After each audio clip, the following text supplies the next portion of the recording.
Rocking star Yash ಅಭಿನಯದ toxic ಕುರಿತು Hollywood ನಟ ಮತ್ತು ತಂತ್ರಜ್ಞರು ಮಾತನಾಡಿರುವ ಮಾತುಗಳು ವ್ಯಾಪಕ ವೈರಲ್ ಆಗುತ್ತಿದೆ. ಟಾಕ್ಸಿಕ್ ಸಿನಿಮಾದಲ್ಲಿ ಹಾಲಿವುಡ್ ಕಲಾವಿದರು ತಂತ್ರಜ್ಞರು ಕೆಲಸ ಮಾಡುತ್ತಿದ್ದಾರೆ. ಹಾಗಾಗಿ ಟಾಕ್ಸಿಕ್ ಚಿತ್ರದಲ್ಲಿ ನಟಿಸಿದ ಅನುಭವವನ್ನು ಅಮೆರಿಕದ ನಟ ಕೈಲ್ ಪಾಲ್ ಸಾಮಾಜಿಕ ಜಾಲತಾಣದಲ್ಲಿ ಹಂಚಿಕೊಂಡಿದ್ದಾರೆ. ಟಾಕ್ಸಿಕ್ ಸಿನಿಮಾದಲ್ಲಿ ಎಮೋಷನಲ್ ಸನ್ನಿವೇಶಗಳಿವೆ. ಭಾರತದ ಭಾಷೆ ಕನ್ನಡದಲ್ಲಿ ಮಾತನಾಡಿದ್ದೇನೆ.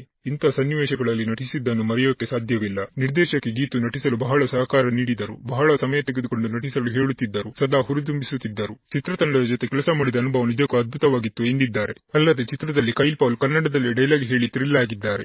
ಇನ್ನು ಟಾಕ್ಸಿಕ್ ಚಿತ್ರದಲ್ಲಿ ನನ್ನ ಸ್ನೇಹಿತ ಯಶ್ ಜೊತೆ ಕೆಲಸ ಮಾಡಿದ್ದು ತುಂಬಾ ಖುಷಿ ಕೊಟ್ಟಿದೆ. ಟಾಕ್ಸಿಕ್ ಸಿನಿಮಾ ನಿಜಕ್ಕೂ ಅದ್ಭುತ. ನಾವು ಏನನ್ನು ಮಾಡಿದ್ದೇವೋ ಆ ಬಗ್ಗೆ ಹೆಮ್ಮೆ ಇದೆ ಎಂದು ಇನ್ಸ್ಟಾಗ್ರಾಮ್ ಖಾತೆಯಲ್ಲಿ ಯಶ್ ಜೊತೆಗಿನ ಫೋಟೋವನ್ನು ಶೇರ್ ಮಾಡಿ ಜೆ ಪೆರ್ರಿ ಕೂಡ ಬರೆದುಕೊಂಡಿದ್ದರು. ಅಂದಹಾಗೆ ಟಾಕ್ಸಿಕ್ ಚಿತ್ರವು ಕನ್ನಡ ಹಾಗೂ ಇಂಗ್ಲಿಷ್ ಭಾಷೆಯಲ್ಲಿ ಒಟ್ಟಿಗೆ ಶೂಟ್ ಮಾಡಲಾಗುತ್ತಿದೆ. ಈ ಸಿನಿಮಾಗೆ ಹಾಲಿವುಡ್ ನ famous stunt master J Perry action ದೃಶ್ಯಗಳನ್ನು ಡೈರೆಕ್ಟ್ ಮಾಡಿದ್ದಾರೆ. ಯಶ್ ಮತ್ತು ಕೆವಿನ್ ಸಂಸ್ಥೆ ಒಟ್ಟಾಗಿ ಈ ಚಿತ್ರವನ್ನು ನಿರ್ಮಾಣ ಮಾಡುತ್ತಿದ್ದಾರೆ. ಗೀತು ಮೋಹನ್ ದಾಸ್ ಟಾಕ್ಸಿಕ್ ಚಿತ್ರಕ್ಕೆ ಆಕ್ಷನ್ ಕಟ್ ಹೇಳುತ್ತಿದ್ದು, ಬೆಂಗಳೂರು ಮತ್ತು ಮುಂಬೈನಲ್ಲಿ ಸಿನಿಮಾದ ಚಿತ್ರೀಕರಣ ಭರದಿಂದ ನಡೆಯುತ್ತಿದೆ. ಚಿತ್ರದ ರಿಲೀಸ್ಗಾಗಿ ಫ್ಯಾನ್ಸ್ ಎದುರು ನೋಡುತ್ತಿದ್ದಾರೆ.